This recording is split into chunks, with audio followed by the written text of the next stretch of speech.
തീക്ഷ്ണമായ പോരാട്ടത്തിലാണ് നാം എന്ന് കെ സുധാകരൻ MP. ആ തിരിച്ചറിവ് പ്രവർത്തകർക്ക് ഉണ്ടാവണമെന്നും ഇന്ത്യക്കും കേരളത്തിനും വേണ്ടി പോരാടണമെന്നും കെ സുധാകരൻ അഭ്യർത്ഥിച്ചു.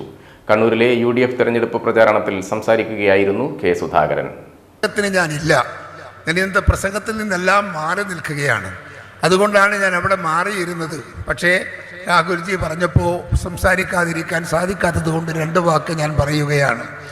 നമ്മെ സംബന്ധിച്ചിടത്തോളം തീക്ഷ്ണമായ ഒരു പോരാട്ടത്തിലാണ് ഇന്ത്യയിലെ ജനാധിപത്യ സംവിധാനത്തിൽ ഇന്ത്യൻ നാഷണൽ കോൺഗ്രസ് എന്ന തിരിച്ചറിവ് എൻ്റെ പ്രിയപ്പെട്ടവരുടെ മനസ്സിൻ്റെ അകത്തുണ്ടാവണം. ഇവിടെ ഇടതുപക്ഷമുണ്ട്, ഇവിടെ മറ്റ് രാഷ്ട്രീയ പ്രസ്ഥാനങ്ങളുണ്ട്.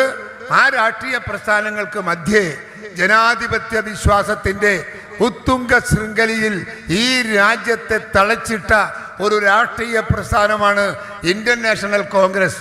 ആ കോൺഗ്രസിന് കരുത്തു പകരാൻ, ആ കോൺഗ്രസിന് ശക്തി പകരാൻ, ആ കോൺഗ്രസിന് ഈ നാടിൻ്റെ നട്ടെല്ലാവാൻ എൻ്റെ പ്രിയപ്പെട്ടവരെ ഒറ്റക്കെട്ടായി ഇന്ത്യ രാജ്യത്ത് ഇന്ത്യയിലെ സാധാരണക്കാരായ ജനങ്ങളെ ക്രോഡീകരിച്ചുകൊണ്ട് ഈ നാടിൻ്റെ കരുത്ത് ഭദ്രമാക്കാനുള്ള നിങ്ങളുടെ പ്രകടനം, നിങ്ങളുടെ തീരുമാനങ്ങൾ, ആ തീരുമാനങ്ങൾ ഇന്ത്യൻ രാഷ്ട്രീയ മണ്ഡലത്തിൽ, കേരള രാഷ്ട്രീയ മണ്ഡലത്തിൽ പ്രാവർത്തികമാക്കാനുള്ള പ്രവർത്തനവുമായി എൻ്റെ പ്രിയപ്പെട്ടവരെ നിങ്ങൾ മുൻപോട്ട് പോകണം എന്ന് മാത്രം നിങ്ങളോട് ഞാൻ ആവശ്യപ്പെട്ടുകൊണ്ട് നിങ്ങളുടെ വിചാരങ്ങൾ ഈ രാഷ്ട്രത്തിന് വേണ്ടി, ഈ നാടിന് വേണ്ടി, ഈ നാട്ടാർക്ക് വേണ്ടി അത് പൊരുതാൻ, അത് വിട്ടുകൊടുക്കാൻ നിങ്ങൾക്ക് സാധിക്കട്ടെ എന്ന് ആശംസിച്ചുകൊണ്ട് എൻ്റെ വാക്കുകൾ ഉപസംഹരിക്കുന്നു.